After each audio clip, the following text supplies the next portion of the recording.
Selamat pagi semuanya. Perkenalkan kami dari kelompok satu yang akan menjelaskan tentang stereokimia. Sebelumnya kami ucapkan terima kasih kepada Bapak dosen pengampu mata kuliah reaksi organik, yaitu Bapak Dr. Bajoka Nainggolan, MSI. Sebelumnya, perkenalkan, saya Esteria Simangunsong sebagai presentator dan moderator dan rekan-rekan saya. Saya Ailestari Simarmata sebagai presentator. Saya Romaria Doa Saribu sebagai presentator. Baik, kemudian kita akan langsung masuk saja ke materinya. Untuk yang pertama, kita harus mengetahui dulu tentang arti stereokimia. Stereokimia adalah bagian dari kimia yang mempelajari susunan tiga dimensi atom atau gugus dalam suatu molekul. Sedangkan kisomeran adalah peristiwa di mana dua atau lebih senyawa kimia memiliki rumus molekul yang sama tetapi struktur yang berbeda. Jadi, stereokimia ini sangat berikatan erat dengan keisomeran.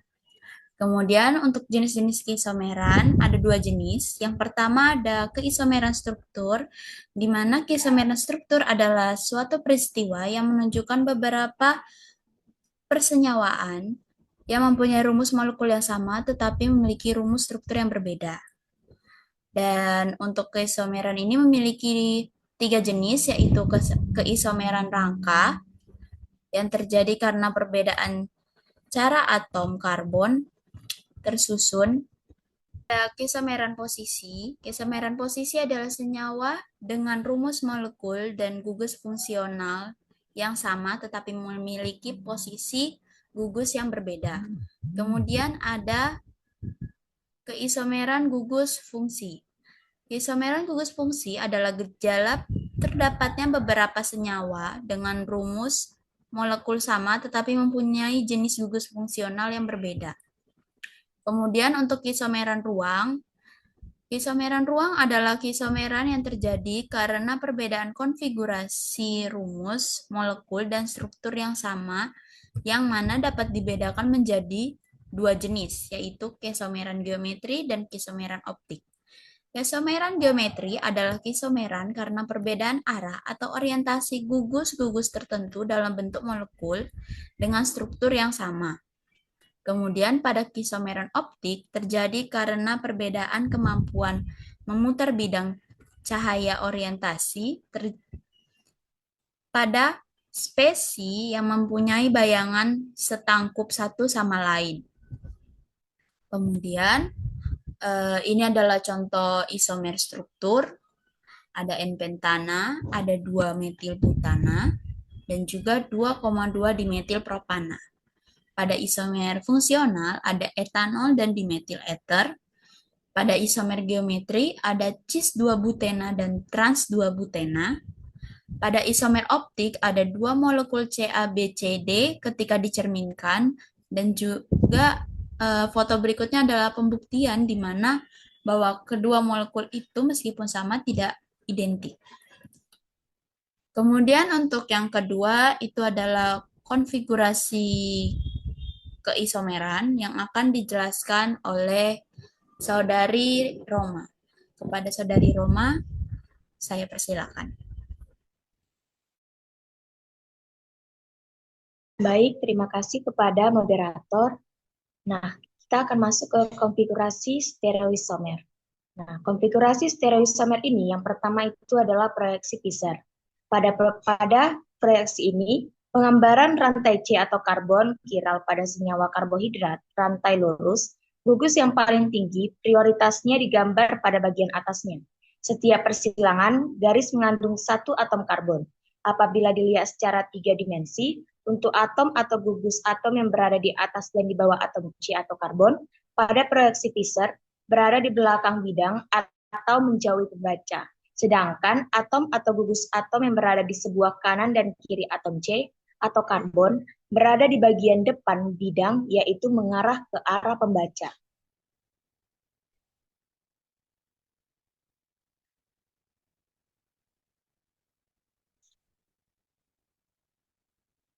Nah, di sini ada gambar molimot, yaitu proyeksi picture, yang telah dirangkai menjadi CABC, CABCCD, CABCCD, dan juga rangkaian molimot CABCCD dengan bayangan cermin. Nah, kemudian yang kedua itu kita masuk proyeksi Neumann. Proyeksi Neumann ini dapat digambar untuk molekul dengan 2 atau lebih atom karbon. Hanya 2 karbon yang digambarkan dalam proyeksi Neumann, sehingga satu molekul dapat mempunyai lebih dari satu proyeksi Neumann-nya. Contohnya 3 kloro, 1 propanol. Karena adanya rotasi yang mengelilingi ikatan sigma, maka suatu molekul beberapa konformasi atau konformar. Seperti gambar yang tertera, yaitu gambar proyeksi Neumann, di mana molimot ini telah dirangkai menjadi N-butana stabil dan juga N-butana tidak stabil.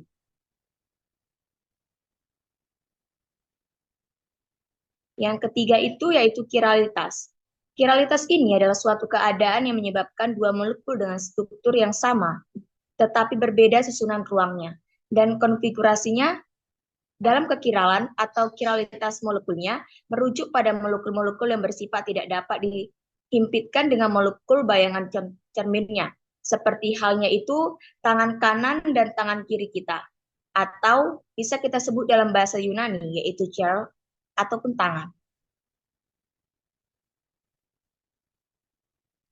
Nah, satu atom C chiral enantiomer adalah di mana senyawa dengan enantiomernya merupakan isomer-isomer konfigurasi yang merupakan bayangan cermin atau satu sama lainnya. Senyawa-senyawa yang berantiomer ini mempunyai sifat fisik seperti titik didih, indeks Biaxnya, keasamannya, dan lain-lain. Dan sifat termodinamikanya seperti energi bebas, entalpi, entropi, dan lain-lain juga yang identik. Perbedaan senyawa-senyawa yang berenantiomer ini terletak pada interaksinya dengan senyawa kiral lain dan interaksinya dengan bidang cahaya terpolarisasi, optik aktifnya. Kemudian senyawa yang mempunyai lebih dari satu atom C chiral diantiomer adalah pasangan stereoisomer yang bukan merupakan bayangan cermin satu sama lain, yang disebut pasangan diastereoisomer dengan rumus 2N. Senyawa dengan N pusat chiral akan mempunyai jumlah maksimum stereoisomer sebanyak 2N, karena pada 2,3 dibromopentana terdapat 2 pusat chiral, maka akan mempunyai jumlah maksimum stereoisomernya 2 dikali 2 yaitu sama dengan 4. Maka dari 4 stereoisomer yang telah ditunjukkan, terdapat pasangan stereoisomer yang merupakan bayangan cermin satu sama lainnya, yaitu pasangan senyawa 1 dan 2, yang juga merupakan pasangan senyawa 3 dan 4. Baik, saya kembalikan kepada moderator. Baik, terima kasih kepada Romaria. Untuk selanjutnya kita masuk ke dalam stereokimia dalam reaksi kimia yang akan dijelaskan oleh Saudari Ayu Lestari. Kepada Saudari Ayu Lestari kami persilakan. Baik, terima kasih kepada moderator. Nah, di sini saya akan menjelaskan tentang stereokimia dalam reaksi kimia. Itu ada 3. Yang pertama, itu reaksi substitusi nukleofilik, yang dimana biasa terjadi pada senyawa jenuh, seperti alkana dan turunannya. Semisal alkil halida, sedangkan substitusi elektrofilik sering terjadi pada senyawa aromatik. Reaksi substitusi nukleofilik terjadi apabila gugus yang mengganti merupakan reaksi nukleofil. Sebagai contoh, reaksi antara etanol dengan asam bromida. Asam bromida terionisasi melalui reaksi HBr, H ditambah Br. Pengikatan ion H pada atom O dari etanol menghasilkan ion etiloxonium yang bermuatan positif.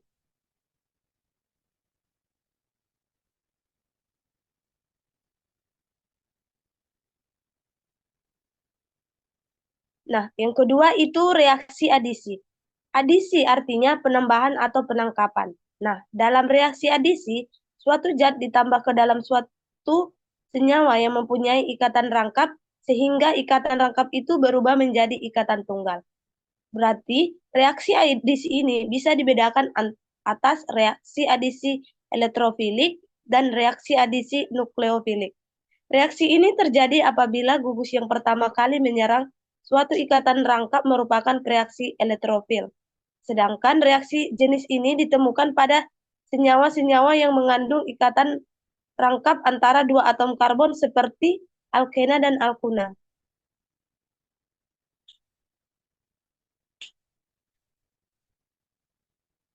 Ya, yang terakhir itu reaksi eliminasi. Reaksi eliminasi adalah reaksi yang sangat penting dalam sintesis alkena. Beberapa reaksi eliminasi yang digunakan dalam sintesis alkena yaitu dehidrohalogenasi, alkil halida, dan dehidrasi alkohol. Eliminasi artinya penghilangan atau pelepasan. Reaksi eliminasi dapat dianggap kebalikan dari reaksi adisi. Pada reaksi ini, dua atom atau gugus yang masing-masing terikat pada dua atom karbon yang letaknya berdampingan dilepaskan oleh suatu reaksi sehingga menghasilkan ikatan rangkap. Nah, reaksi ini hanya dapat berlangsung bila ada zat yang menarik molekul yang akan dieliminasi. Baik, saya kembalikan kepada moderator. Terima kasih kepada Saudari Ayu. Untuk selanjutnya kita masuk ke dalam aplikasi stereokimia yang akan dijelaskan oleh Romaria. Kepada Saudari Romaria, kami persilakan.